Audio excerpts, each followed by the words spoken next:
Thomas? Yeah. We're rolling? It's not what it looks like! I got lava, I got hairy legs. Get out of here. Well, hello there. Didn't see you come in. Never mind the toilet paper, for it is none of your concern. There's still a bit in your beard. Okay. Welcome back to Red Flag, where we look at current events and how social distancing and isolation can make you think that I've been doing this on purpose this entire time. I'm sorry, Mom. I'm your host, Thomas L. Townsend. As you can see behind me, things are pretty fucking weird out there. As of right now, the cases of coronavirus, or COVID-19, or the Chinese virus, if you want your ass kicked, have now reached insert number in the United States alone. Now, one could argue that this administration's half-assed response to something that we had warnings of since 2019 is the catalyst for so many preventable deaths, but I don't think I would have to. That's real. I'd almost forgotten that we live in the absolute worst timeline. Like, do you guys remember when Doc Brown and Marty had went back in time and they accidentally created this hellish present where a misogynistic doofus was in charge of a casino and also the town? Well, it's like that, except it's the whole country. There's no time machine, and Doc Brown's dead because he didn't wash his hands. Great Scott indeed. Now, I know things seem pretty bleak because they are. Noted pile of shit and President Donald Trump has touted the sort of miracle cure drug known as hydroxychloroquine. Nailed it. And you know when I want some sound medical advice, I go with the sundowner who snorts Adderall and refuses to exercise because of his finite amount of energy. Now, some people have taken heed of these stay-at-home orders, and some have not. Yeah, it's a real tweet. I don't know, Tammy. Kids have been in cages for over a decade at the southern border, and now you're mad because Susan can't get her ass crack waxed? Of course, the blatant hypocrisy of simply allowing these alabaster Americans to open carry without being fired upon notwithstanding. Arm the poor and minorities. We will cover this in a later episode. As of this taping, a lot of this may seem like old news, but you must understand that time is meaningless, you see. One day, you're getting your life together, and not long after that, you're sleeping all day, staring at the ceiling, waiting for the inevitable economic and societal collapse that awaits us, forgetting what day it is until you realize that days and weeks are just a construct we put together to make sense of our place in the cosmos. But, are you okay? I'm fine! Before we get too carried away with existentialism, this episode I would like to focus on the concept of personal space. Lately, we've become accustomed to social distancing, which is to say that keeping 6 feet apart during these times has actually helped us immensely flatten the curve. We still have a ways to go. Is this another coronavirus episode? We just did one of those.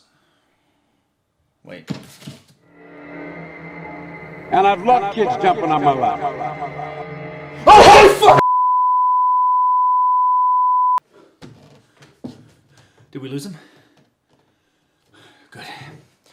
Anyways, so unfortunately, this episode is about people who can't keep their goddamn hands to themselves.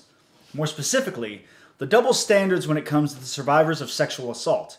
However, before we get into all that, I wish to go back in time.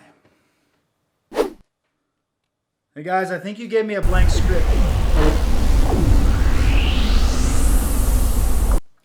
In 2006, Tarana Burke started the Me Too movement as a response to sexual assault and harassment against women. The movement itself didn't receive widespread attention until 2017 when actress Alyssa Milano, activist person, brought it to the forefront amidst the Harvey Weinstein sex abuse scandal. For some reason, people usually only care about this thing when a white woman speaks up, but hey, kudos to them, right? Better late than never? The allegations against Harvey Weinstein weren't exactly new.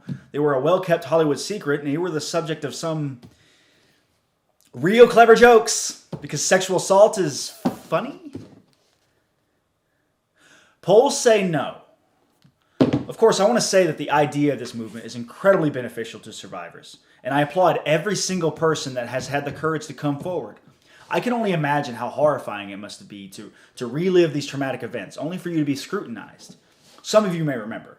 2018, there was a high-profile case involving Supreme Court nominee Brett doesn't think we know what a goddamn devil's triangle is, Kavanaugh, and one Dr. Christine Blasey Ford, in which she alleged that Kavanaugh pinned her down and groped her in high school. Long story short, Yes, we drank beer.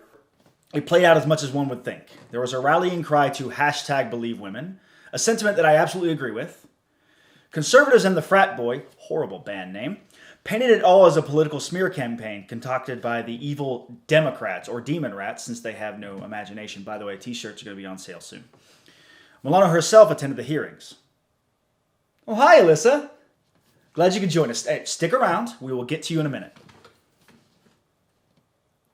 Actually, you're weirding me out. Can you just go out in the lobby, please? Thanks. Unfortunately, Kavanaugh was ultimately appointed to a lifetime position on the highest court in the land, nominated by a transient head of state. Something that definitely needs to be addressed. I think that's broken. However, it was an eye-opener for a lot of people. Victims finally had an organization that would stand in solidarity, regardless of politics, right? Bipartisan, right? But of course not. Why would anyone think that this was the time when people would put politics aside for victims? That's not what this country's about. And you can read all about it in my new book, Oh No, a history of all the bad shit we've done. So now it's 2020, a presidential election. There's nothing in here. A presidential election is underway, and the presumptive nominee is Joe Biden. Sorry, we locked the doors. After 4 years, I guess this is the best we can do, right? I mean, no, but just say this is where we are for now. We've discussed before how Joe has a problem with sniffing children, but earlier in the campaign, Tara Reid and a former Senate aide of Biden came forward and alleged that in 1993, Biden pushed her against the wall, began to kiss her neck, and stuck his fingers inside of her. Yikes. Tara has since given a number of statements that had multiple people corroborate her story, including her ex-husband and a friend that wished to remain anonymous. Now, this can be used as a tactic to ask, why is this friend remaining anonymous? What does she have to hide? Is it Russia? The answer to that is the same answer to the stupid fucking question, why did she wait so long to come forward? You hear that all the time. Truth is, she didn't wait so long to come forward. She was afraid of retaliation, and she was fired a month after the incident. That's shocking. These were word for word the same questions that we used 2 years ago with Brett Kavanaugh, with zero self-reflection or sense of irony whatsoever. Now, that reminds me. Yes, could you bring Alyssa back in here, please? No, you hang up first. What are you wearing? Oh, shit. Hello there, my former childhood crush and now huge disappointment. Now you don't actually mind me saying that because you're not actually here. It's just my imagination. But the fact is, 2 years ago, Alyssa Milano, you had this tweet. You were the white face of the Me Too movement. We all rallied behind you. We thought that you were doing a great service until you had to do this. I don't go into these decisions ever lightly or without great thought and research. I think when we get to this place of believing women, regardless of giving men due process, it actually does more harm to the movement than good. Doesn't look real good. Hey, where are you going? You know, don't validate her parking. We don't. We don't have parking. No. It's just us here in this bunker, alone. Yeah. Anyways, the organization Time's Up, which Milano joined in 2018, also refused to take Tara Reid's case because they thought it would jeopardize their 501c3 status.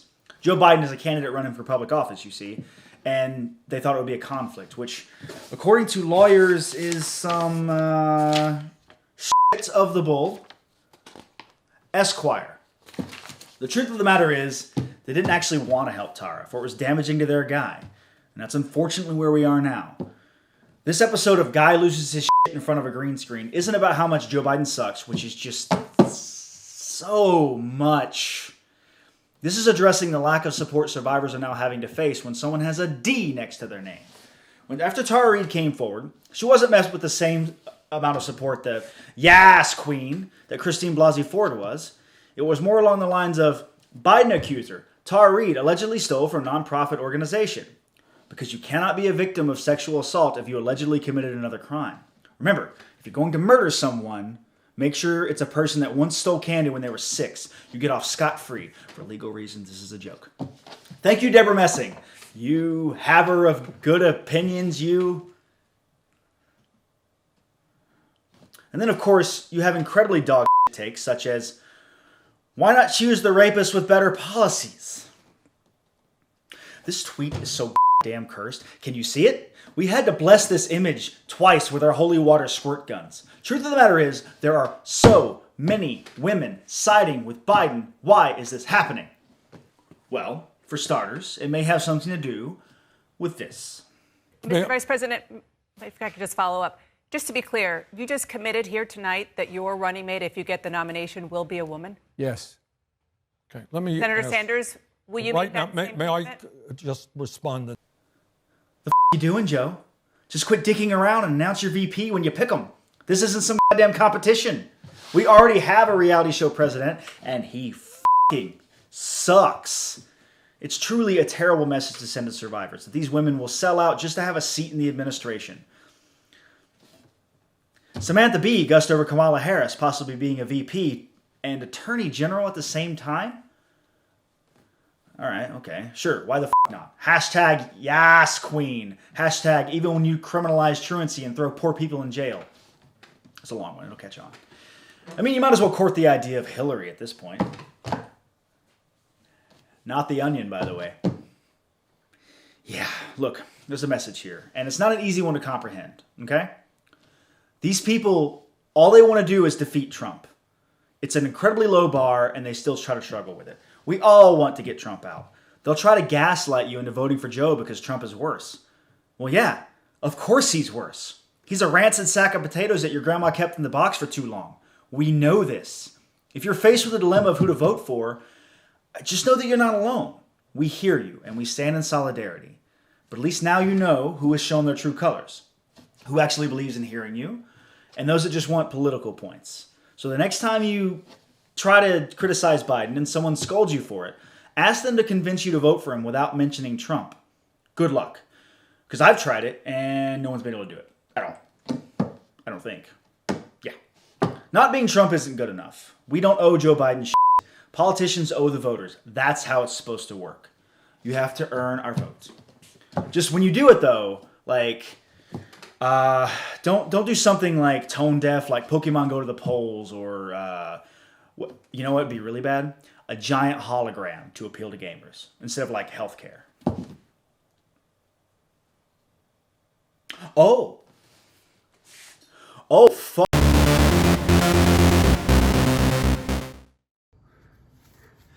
Hey guys, like and subscribe. Hope you enjoyed that video. We will try to have more content in the future more frequently, but for right now we need more people to go to our Patreon, patreon.com/colony9, and don't go outside. I mean, at all. It's pretty dangerous out there. So just stay inside and watch our videos.